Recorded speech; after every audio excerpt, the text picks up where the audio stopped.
Tonight, when the sun goes down, you are going to do something your ancestors never could. You are going to flip a switch. Light will flood the room instantly, and you will not think twice about it. You will scroll your phone, watch something, fall asleep with a lamp on. The dark will never fully arrive. But somewhere underneath all of that light, underneath the electricity and the screens and the street lamps bleeding through your curtains, something old is still listening. Something that woke up the moment the light changed. Something that has been waiting without a name since before you were born. You are afraid of the dark, maybe not in a way you admit out loud, maybe not in a way that stops you from walking to the bathroom at 3 a.m., but it is there. A slight quickening when the power goes out, a preference for the lamp over total blackness. A feeling just at the edge of sleep that the dark is not quite empty. You have probably dismissed this as irrational, childish even, but it is not irrational, it is ancient. And the story of why your brain still flinches at darkness is one of the most revealing stories about what you actually are beneath everything civilization has built around you. To understand it, you have to go back, not centuries, not millennia further. For 99% of the time your species has existed on this planet, there was no switch to flip. When the sun went down, the world went completely dark. Not the soft urban dark, you know, the kind where your eyes adjust and you can still make out shapes. True dark. The kind where you cannot see your hand in front of your face. The kind where the only light was fire, and fire was something your ancestors had to fight to keep alive. For most of human prehistory, darkness was not an inconvenience. It was one of the most dangerous conditions a human being could find themselves in. Neuroscientist and sleep researcher Matthew Walker, in his landmark work on human sleep patterns, has documented how the human brain responds to darkness in ways that go far beyond simple vision. The brain does not merely stop seeing when the light disappears. It shifts into a fundamentally different mode. Threat detection systems ramp up. The amygdala, the part of your brain responsible for processing fear, becomes significantly more active in low-light conditions even when there is no visible threat present. Your brain is not waiting for something to happen. It is assuming something is already there. This is not a flaw. This was the correct response for almost the entire history of your species. Think about what the African savanna looked like after dark 100,000 years ago. Your ancestors were not the apex predators they sometimes imagined themselves to be. They were medium-sized, relatively slow with no claws, no armor, no venom. What they had was intelligence, cooperation, and fire. And when the fire died down and the dark pressed in, the things that wanted to eat them became invisible. Lions hunt primarily at night. Leopards are almost entirely nocturnal. Hyenas, which were responsible for killing more early humans than almost any other predator, are creatures of darkness.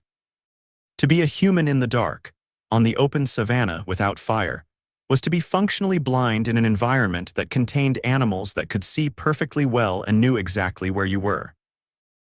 The ancestors who survived were not the ones who felt comfortable in the dark. They were the ones who felt afraid.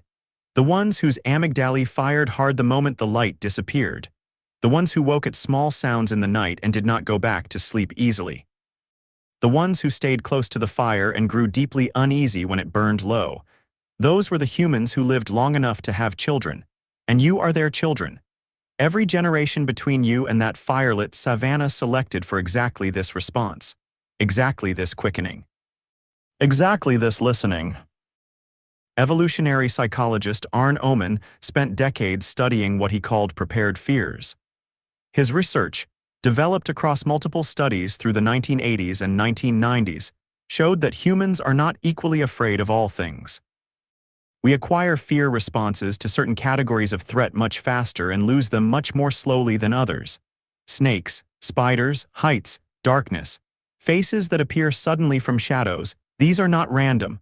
They are a short list of the things that most reliably killed your ancestors. Your brain comes preloaded with a sensitivity to these threats at a level that ordinary learning cannot fully explain. You do not need to have been bitten by a snake to be afraid of snakes. You do not need to have been attacked in the dark to feel unease when the lights go out. The fear is inherited. It is structural. It was written into the wiring of your threat detection system by hundreds of thousands of years of people who were afraid and lived because of it. But here is where it gets more interesting. The dark does not just trigger fear of physical predators.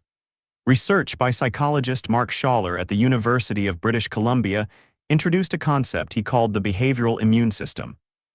His studies found that darkness triggers a suite of responses in humans that go beyond simple fear of animals in the night.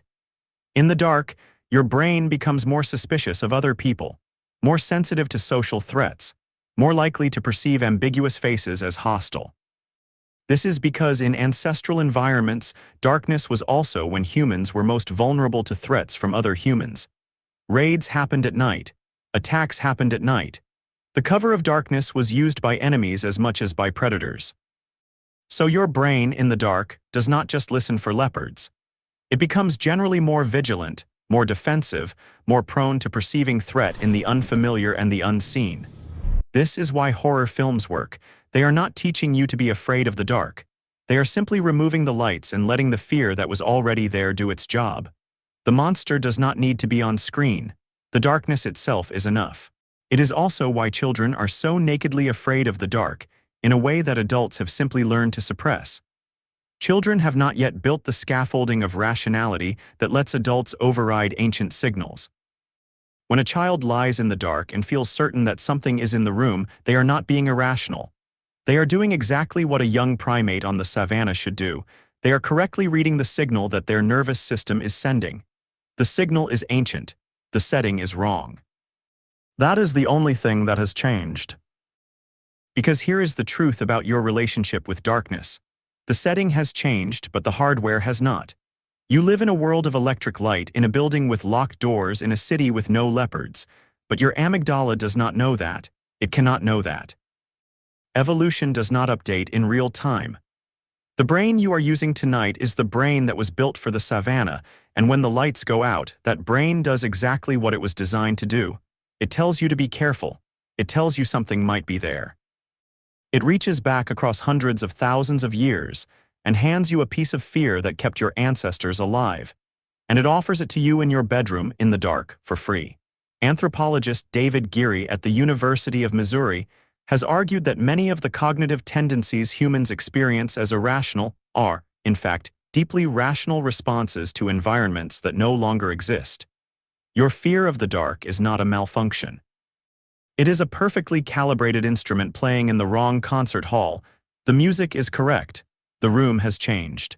The next time the power goes out and you feel that old things stir, the slight alertness, the listening, the sense that the dark is not quite empty, you are not having a childish moment. You are having a human moment. One of the oldest human moments there is. You are standing at the edge of the fire just like every ancestor you have ever had, feeling exactly what they felt for exactly the same reason. The darkness has not changed. You have not changed. Only the lights have changed. Tonight, when you flip that switch and the room fills with light, notice the relief. It is real. It has always been real. It is 300,000 years old and it belongs to you completely.